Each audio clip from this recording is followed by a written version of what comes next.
गुंडे, माफिया, अपराधी, लुटेरे मेहरबानी करके तो उत्तर प्रदेश छोड़ करके चले जाएं। 20 जुलाई की रात 10 बजे छेड़खानी की शिकायत के बाद भी कुछ नहीं हुआ। 7 लोगों ने मिलकर विक्रम जोशी पर हमला किया और कल ही इसने मां और बेटी दोनों को अपने ट्रैक्टर से रौंदकर मार डाला।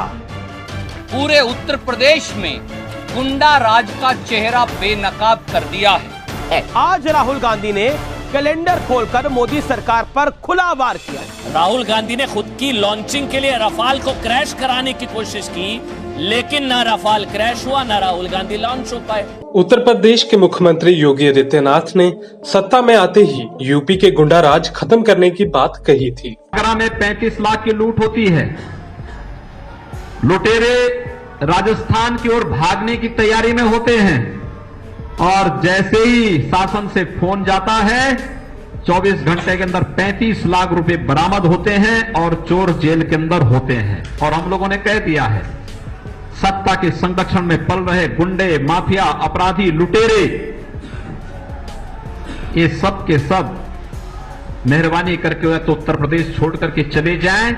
और अगर उत्तर प्रदेश में रहेंगे तो फिर उनके लिए 2 जगह होंगी।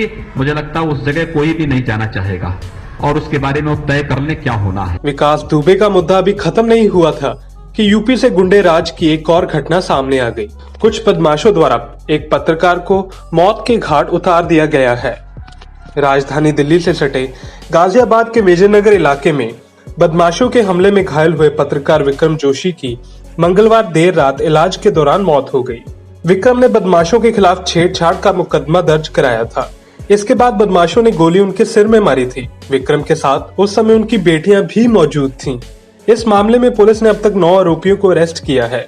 पत्रकार विक्रम जोशी के भाई अनिकेत जोशी ने बताया कि विक्रम जोशी ने भांजी के साथ हुई छेड़छाड़ की घटना की बाबत रिपोर्ट विजयनगर थाने में दर्ज कराई थी, जिसके बाद से आरोपी युवक लगातार धमकी दे रहे थे। मुकदमा होने के 3 दिन बाद तक उनके खिलाफ पुलिस द्वारा कोई भी कार्रवाई नहीं की गई। विजयनगर में विक्रम को गोली मारने की लाइव घटना सीसीटीवी में कैद हुई है। अजीत उंजम ने इस मुद्दे पर अपने शो में अधिक जानकारी दी। क्रोनोलॉजी पूरा date wise Times of India ने छापा है कि 16 तारीख को कैसे बेन एक्यूज जो है रवि, उसने विक्रम जोशी की भांजी के साथ छेड़खानी की थी। उसके बाद उन्होंने शिकायत की, उनकी तरफ से थाने में शिकायत हुई और भांजी की छेड़खानी का विरोध करने पर उनकी भांजी के भाई मतलब उनके भांजे की पिटाई भी की। उसके बाद शिकायत की गई, एफआईआर दर्ज नहीं हुई। जोशी और रवि में इसी बात को लेकर दूसरी बार झगड़ा हुआ। जोशी और रवि मतलब विक्रम जोशी और रवि जो मुख्य गुंडा है, जो आरोपी है, दोनों की तरफ से फिर पुलिस में शिकायत गई। 20 जुलाई की रात 16 को एफआईआर दर्ज नहीं होती है। 16 का झगड़ा और 20 की रात घटना, 4 रात, मैं तो 4 रात मानता हूं। 20 जुलाई की रात 10 बजे छेड़खानी की शिकायत के बाद भी कुछ नहीं हुआ। रवि और छोटू जो उसका दोस्त था जिसने गोली चलाई, 7 लोगों ने मिलकर विक्रम जोशी पर हमला किया। प्रियंका गांधी वाड्रा ने भी ट्वीट कर योगी सरकार पर निशाना साधा है और लिखा कि गाजियाबाद एनसीआर में है, यहाँ कानून व्यवस्था का ये आलम है तो आप पूरे यूपी में कानून व्यवस्था के हाल का अंदाजा लगा लीजिए। एक पत्रकार को इसलिए गोली मार दी गई क्योंकि उन्होंने भांजी के साथ छेड़छाड़ की तहरीर पुलिस में दी थी। इस जंगल राज में कोई भी आमजन खुद को कैसे सुरक्षित महसूस करेगा कि गाजियाबाद में अपनी भांजी के साथ छेड़छाड़ का विरोध कर रहे हमारे एक पत्रकार साथी विक्रम जोशी की निर्मम हत्या ने पूरे उत्तर प्रदेश में गुंडा राज का चेहरा बेनकाब कर दिया है। जब दिल्ली के राष्ट्रीय राजधानी दिल्ली एनसीआर के साथ उत्तर प्रदेश के गाजियाबाद में ये हालात हैं तो अंदाजा लगा सकते हैं कि यूपी की आदित्यनाथ सरकार में गुंडा राज और जंगल राज किस प्रकार से सर चढ़कर बोल रहा है।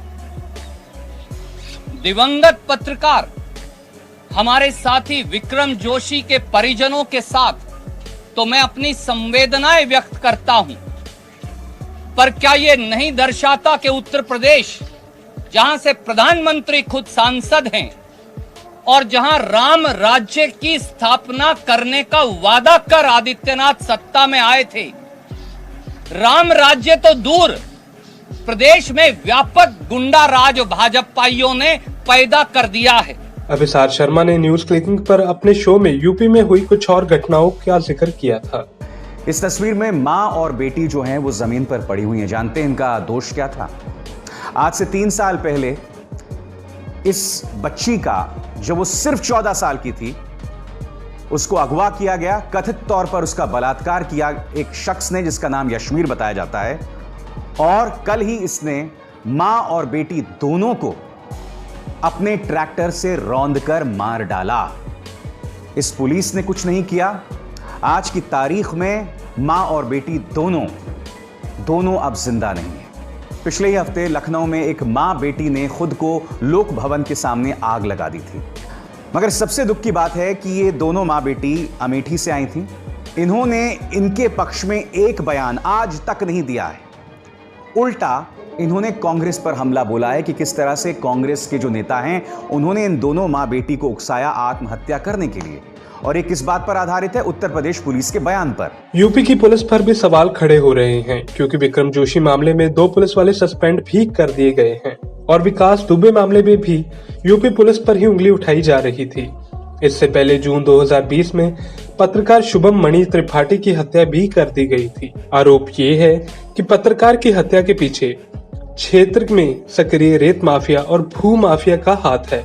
त्रिपाठी ने 14 जून को अपने फेसबुक प्रोफाइल पर लिखा था कि उनकी एक रिपोर्ट के कारण मशहूर भू माफिया के अवैध निर्माण को गिरा दिया गया है। उन्होंने कहा था कि इस कार्रवाई से माफिया गुस्सा हो गया है। रिपोर्टर्स विदाउट बॉर्डर्स के अनुसार उत्तर प्रदेश पत्रकारों के लिए सबसे खतरनाक क्षेत्रों में से एक है, खासकर जो लोग रेत माफिया को कवर करने की कोशिश करते हैं। यानी कि एनजीओ ने कम से कम 5 हालिया घटनाओं को सूचीबद्ध किया था, जिसमें पत्रकारों को अवैध रेत खनन या भूमि हत्याओं की गतिविधियों पर रिपोर्टिंग करने के लिए मार दिया गया या फिर उन पर हमला किया गया हो। इसके अलावा बात करें तो यूएपीए के तहत कश्मीर के फोटो जर्नलिस्ट पर मामला भी दर्ज किया गया था। और दूसरी ओर गुजरात के मुख्यमंत्री विजय रूपानी पर टिप्पणी करने को लेकर भी गुजरात में पत्रकारों पर केस दर्ज हुआ था। देश में पत्रकारों का इतना बुरा हाल है और हमारा मेन स्ट्रीम मीडिया कुछ और ही करने में लगा है। मीडिया में इन मुद्दों पर रिपोर्ट्स तो होती हैं, पर इन मुद्दों पर घंटों डिबेट नहीं होती। आप भी देखिए कि हमारा मीडिया किन मुद्दों पर डिबेट करने में लगा हुआ है। राम मंदिर की शुभ घड़ी से क्यों डरा सेक्युलर गैंग? जी हाँ, ये राम मंदिर के मॉडल की तस्वीर है, आप देख सकते हैं। और तमाम पार्टियां जो कह रही मुझे बुलाया नहीं, कैसा मंदिर देखेगा, ये उनके लिए भी जरूरी है, वो भी देख सकते हैं। अब कांग्रेस के अंदर भी राम की शरण में जाने की मांग उठने लगी है। आज राहुल गांधी ने कैलेंडर खोलकर मोदी सरकार पर खुला वार किया। तो फिर बीजेपी ने पलटवार किया, कांग्रेस का हर महीने का ब्यौरा जारी कर दिया। राहुल गांधी ने खुद की लॉन्चिंग के लिए रफाल को क्रैश कराने की कोशिश की, लेकिन ना रफाल क्रैश हुआ, ना राहुल गांधी लॉन्च हो पाए। गहलोत समर्थक विधायकों के फिल्म देखने से लेकर खेलकूद करने और पकवान बनाने के गुर सीखने तक की तस्वीरें आई। जनता त्रस्त और एमएलए मस्त। साबित हो गया है कि पाकिस्तान पैसे के लिए मुसलमानों का दुश्मन बन गया है। दुश्मन, सबसे बड़ा दुश्मन। हम उम्मीद करेंगे कि मेन स्ट्रीम मीडिया भी देश में पत्रकारों के साथ हो रही नाइंसाफी पर अपनी आवाज बुलंद करेगा और सरकार से सवाल करेगा। आज हमारा देश प्रेस फ्रीडम इंडेक्स में 142 पर है। कहीं ऐसा ना हो कि हम धीरे धीरे इससे भी नीचे आते चले जाएं।